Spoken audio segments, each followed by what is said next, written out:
Welcome to our channel, where we focus on relationships and the challenges people face in everyday life.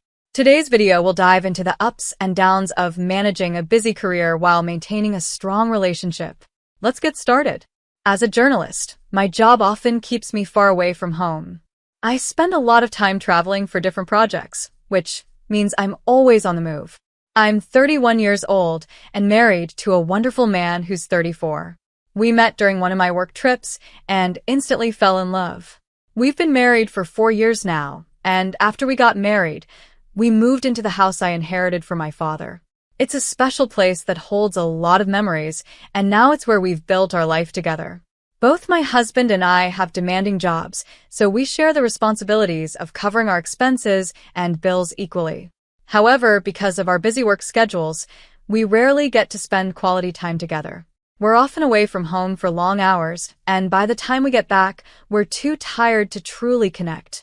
This has led to some arguments here and there, mostly because we feel like we're missing out on being together.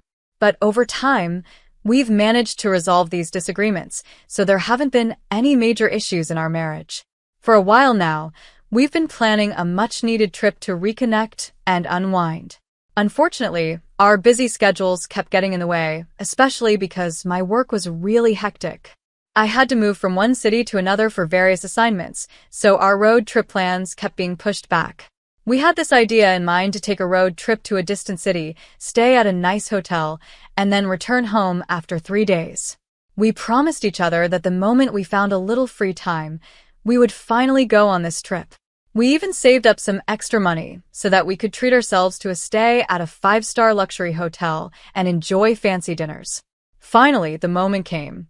I got an opportunity to return to my hometown for work, and I managed to apply for a 4-day holiday. I was thrilled. I packed all the essentials, and my husband and I set off on the road trip we had been eagerly waiting for. The excitement was real as we started our journey. We took turns driving, played our favorite songs, and spent the drive laughing and talking about everything under the sun. It felt like we were finally able to let go of all the stress and enjoy each other's company. It was one of those moments that made me feel like life couldn't get any better. After a long drive, we finally reached our destination and checked into the hotel. Luckily, we had booked our room online in advance, so everything was ready when we arrived. We were both so excited to spend this time together and create new memories, not knowing what surprises life had in store for us. We arrived at our hotel room, feeling exhausted from the long journey, but excited for the time we were finally going to spend together.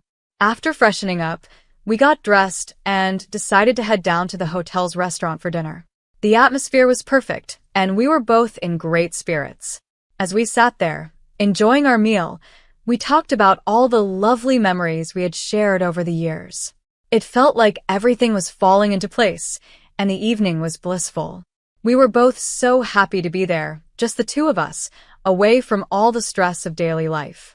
Once dinner was over, we were too tired to do much else, so we headed back to our room and went straight to bed.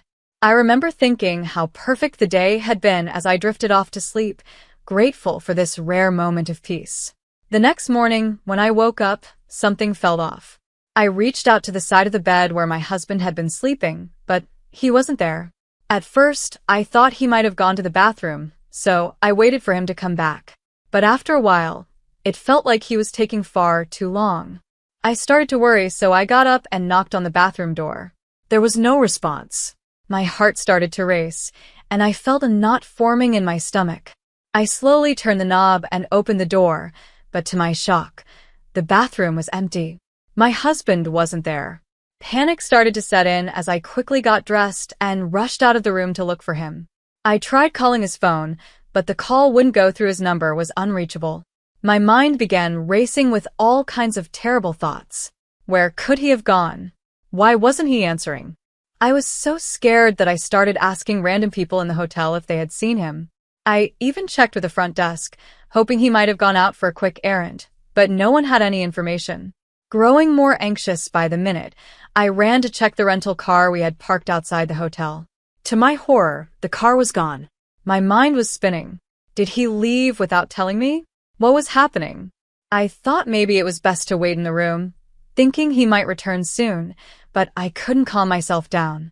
The anxiety was eating me up inside, so I decided to leave the hotel and continue looking for him. With very little cash on me and no idea where to go, I somehow managed to find a way to get back home, hoping I would find answers there. When I finally reached home, I noticed that the door was already unlocked. My heart was pounding in my chest as I cautiously stepped inside, not knowing what to expect. As I entered the house, I saw my husband lying on the floor, crying and struggling to breathe. Around him, there were broken photo frames and shattered flower vases scattered all over the floor. The sight was so chaotic and confusing that I didn't know what to think. Seeing me, my husband slowly got up, his face filled with pain. Through his sobs, he said, "She's ruined me. She's left me with nothing." I was completely taken aback. I had no idea who he was talking about, so I asked him, "Who are you talking about?"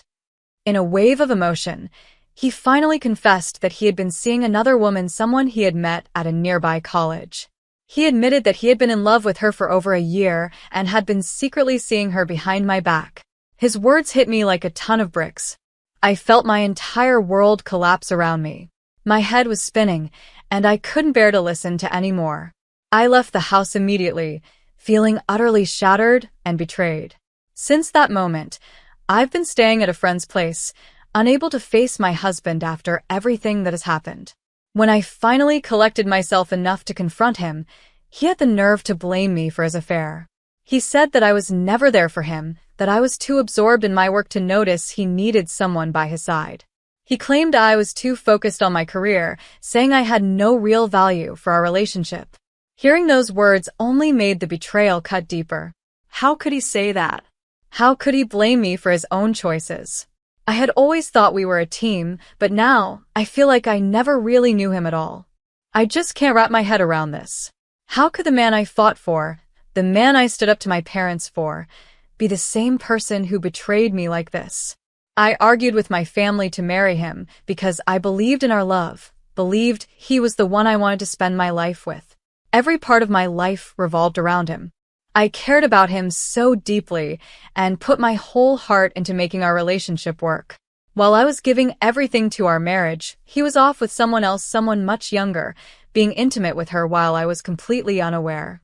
What makes it even worse is the thought that our house, our bedroom, was being used behind my back when I wasn't home. Just imagining that freaks me out. How could I have been so blind? Looking back now, I realized there were small signs, tiny hints here and there that something was wrong, but I never gave them enough attention. I ignored the gut feelings and trusted him completely. Now, I feel like such a fool. I can't even look at myself in the mirror because I feel like I was being played this whole time, like I was a clown in this twisted game. And to think, he had the audacity to confess everything to my face. He told me that he fell in love with this other girl, a girl who ended up leaving him for someone else. Now he's sitting here, heartbroken, crying about his loss, as if that's supposed to make me feel sorry for him. How can I even process this? How could he tell me he loved someone else while still being married to me? And now, he's heartbroken because she left him? The whole situation is so absurd that I can't even comprehend it. So, here's the latest update on my situation. My husband came to me recently, begging me to take him back. He's claiming that he made a huge mistake and that he's ashamed of what he did. He keeps saying that everything that happened was just a terrible blunder and he never intended to hurt me. But while he's apologizing, he has the nerve to tell me that I'm partly to blame for all of this. According to him, if I had been more aware or vigilant, I could have figured out his affair much earlier. He even had the audacity to say that it was my carelessness and lack of attention that drove him to cheat. He says he needed more love and attention while I was busy with work, and that's why he turned to someone else. It's unbelievable. Even if I had been absent or preoccupied with my career, does that justify his actions? How can he try to pin the blame on me when he's the one who made the decision to be unfaithful? And if he really loved this other girl, how can he now sit here and say he's heartbroken because she left him? It makes no sense. His apologies, his begging, it all feels so hollow. Now, he's saying we should try to fix our marriage, that we can work on things and make them better. But how can I see a future with someone who has betrayed me like this? How can I rebuild trust after everything he's done? I knew deep down that I couldn't continue living this lie, so I finally gathered the strength to file for divorce. I refused to spend the rest of my life with a man who has treated me so poorly and broken my trust. As soon as he found out that I had filed for divorce, he went completely off the rails. He started acting irrationally, calling me nonstop even though I refused to answer. When I didn't pick up, he took it a step further, calling my friends, my parents, even some of my coworkers, trying to turn them against me. He's been telling everyone that I was never really committed to the marriage, that I was always looking for a way out. He's trying to paint me as the one who is at fault, when in reality, it's him who destroyed everything. I can't believe this is my reality. The man I once trusted with my heart, the man I fought so hard for, has turned into a person I barely recognize. His actions have shown me that he's not the man I thought he was, and I know now that staying in this marriage would only bring me more pain. I deserve better than this, and I'm determined to move forward and rebuild my life without him. When I finally have a small reason to stand up for myself, he accuses me of creating a mountain out of a molehill. As if that wasn't enough, he's also questioning my character now. He's been telling people that I work with male colleagues and travel with them, implying that I'm somehow untrustworthy. Hearing this broke my heart into a million pieces. How could he say such things about me? I've always been respectful, always honored our relationship, and never gave him a reason to doubt me. Yet, here he is, tearing me down and attacking my character, all because I dared to stand up to him. I can't believe this is the same man I fell in love with, the man I fought so hard to marry. He used to be my whole world, someone I thought about constantly, someone I built my life around. But now, it feels like he's become a stranger. How could he stoop so low as to insult me like this?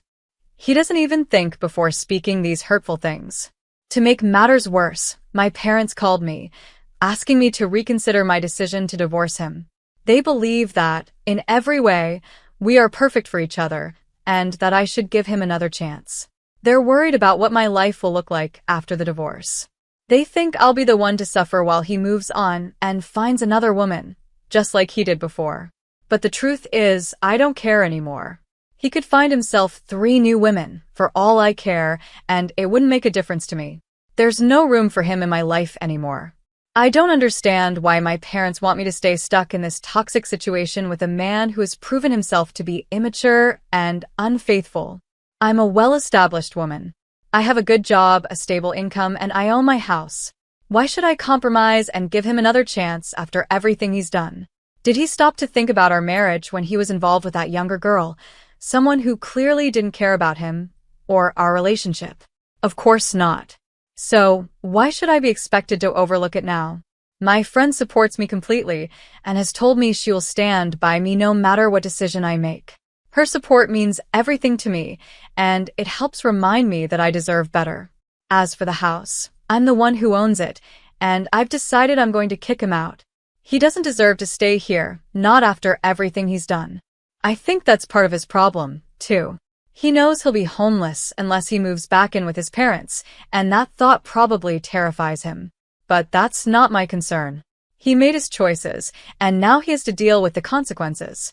My husband is nothing but a selfish, ungrateful man. He had a loving wife who built a career, owned a home, and worked hard to keep the marriage alive, yet he still betrayed me. Just because I was busy with work and away for some time, that didn't give him the right to do whatever he wanted behind my back. It doesn't excuse his behavior, and he knows that. Even now, after everything, he still isn't truly ashamed of what he's done.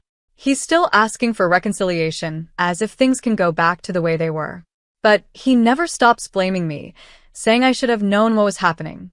How could I have known?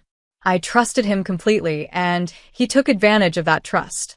Looking back, I feel sorry for myself. During that road trip, I honestly thought everything was perfect. I thought we were finally getting back to a good place in our marriage. Little did I know, my husband had already broken our vows long before that trip, and all my efforts to make things right were wasted on someone who didn't deserve them. Now I see things clearly. There's no going back. I'm moving forward with my life, leaving him and all his lies behind. And though the road ahead might be uncertain, I know I'm doing the right thing. I deserve better than this, and I'm not going to settle for anything less. I'm honestly relieved that everything has finally been uncovered in such a dramatic way.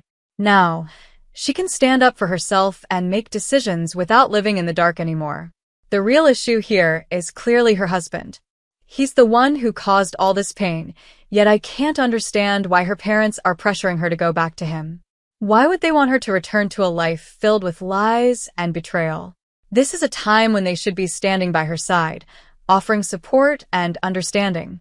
She's going through one of the hardest moments of her life, feeling shattered and broken, and instead of helping her, they choose to back her husband, who clearly doesn't deserve their support. It's heartbreaking to see that her parents are pushing her toward a future that's filled with darkness, all because they believe she should stay married. In reality, this is the moment when she needs them the most.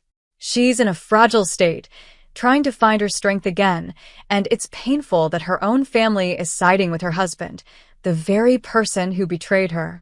She shouldn't be pressured or made to feel guilty for wanting to leave someone who doesn't value or respect her.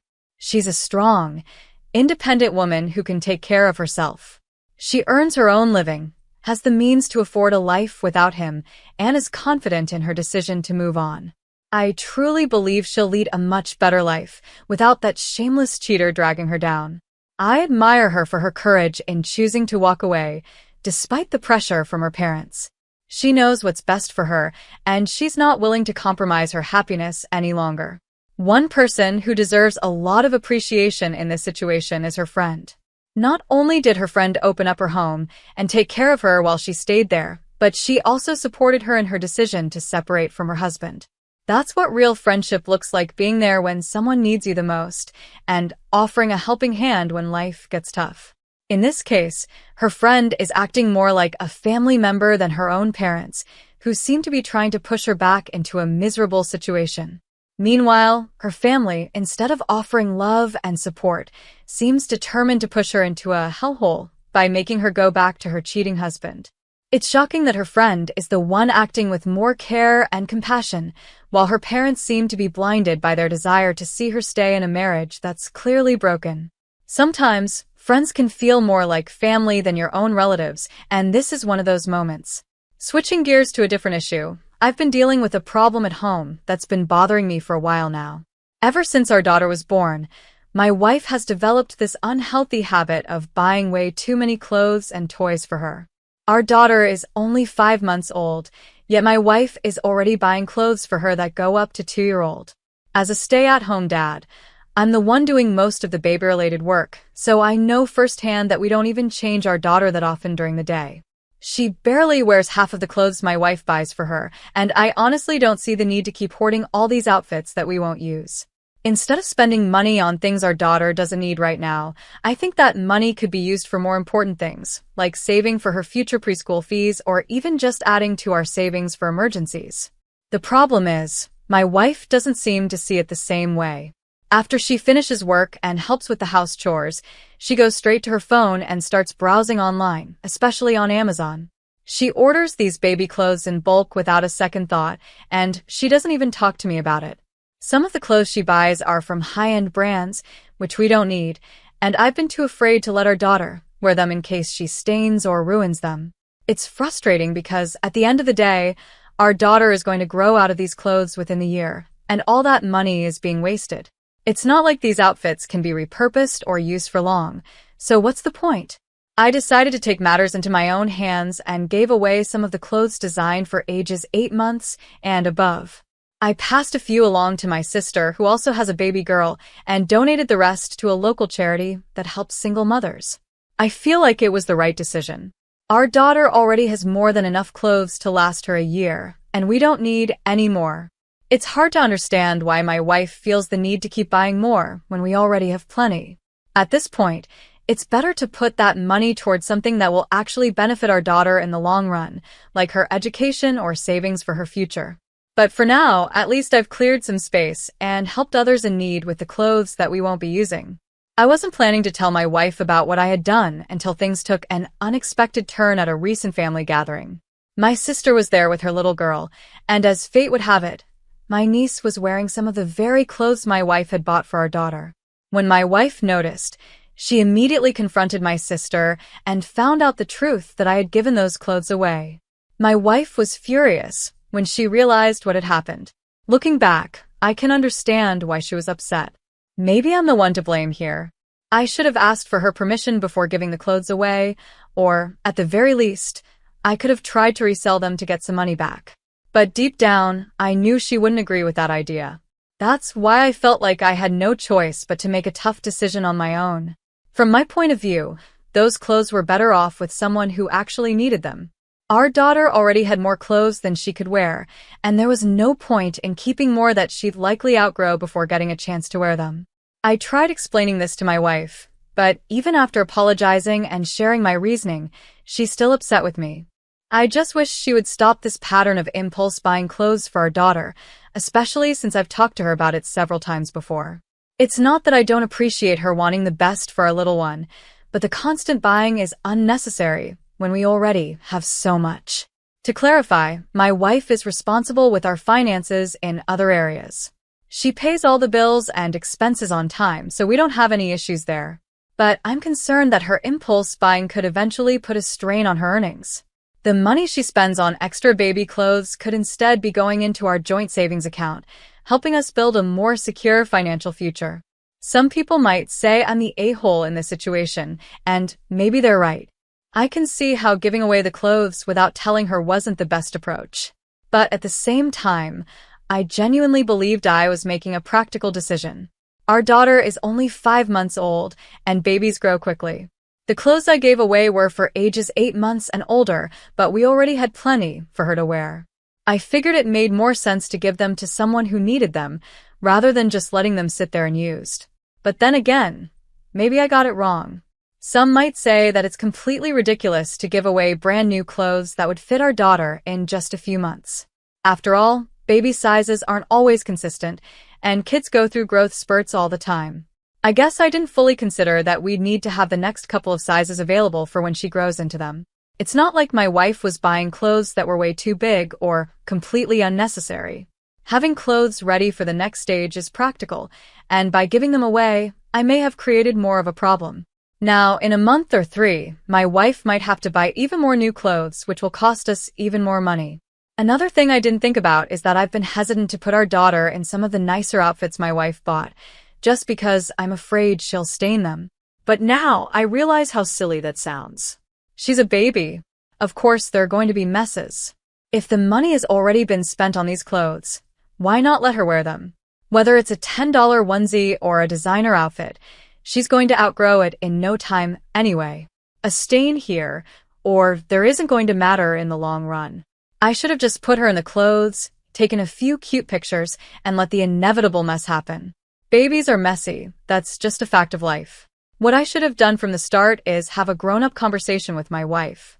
We could have talked about setting a budget for baby clothes and discussed whether buying high-end brands was really worth it. Maybe we could have agreed to return some of the designer outfits, or at least limit how much we spend on them. If she's completely unwilling to compromise and it starts affecting our ability to save money, then that's something we'd need to address. But getting rid of clothes that would fit in just a few months without discussing it first, that was a mistake. I can see that now. It didn't really benefit anyone, and in the end, it just created more tension between us. So, in this situation, I might be the a-hole, but it's something I'm willing to work on.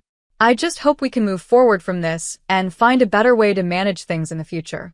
We recently had senior recognition for my team since the regular season is over. Each year, the seniors are recognized for their accomplishments both on the team and academically. They are escorted by their parents and receive a framed uniform as a gift. When introducing the seniors, they say, "Here is first name, last name from hometown, escorted by her parents, mom's first name and dad's first name." I asked my coach not to use my mom and stepdad's last name because it's different from mine and brings up some uncomfortable feelings. I'm 25, and I asked my mom and stepdad to escort me since they were there for me almost every day of my childhood. They supported me through the good and bad times, even when I was a difficult teenager. My stepdad stuck by me and loved me, even though I didn't like him at first because he wasn't my biological dad. I thought it was impossible for him to love me as much as he loves my half-siblings, but he always did. To me, they're not half-siblings, they're just my siblings. On the other hand, my dad, stepmom, and half-siblings lived in another state. I saw them during some school breaks and holidays, but once I started practicing every day, I saw them less. My dad and stepmom would visit me once a month, but my stepmom always seemed upset that my dad would spend time with just me during those visits. My dad and stepmom came to my last competition of the regular season. I hadn't told my dad it was senior recognition because I didn't know he was going to show up. When they found out, my dad was sad and my stepmom got upset. I told them both that they are part-time parents and that it didn't make sense for them to expect credit for raising me or supporting my athletic career when they lived so far away. Later, my dad called me crying, which is rare for him.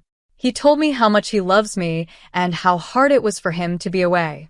My stepmom just lectured me, saying they did their best by visiting once a month.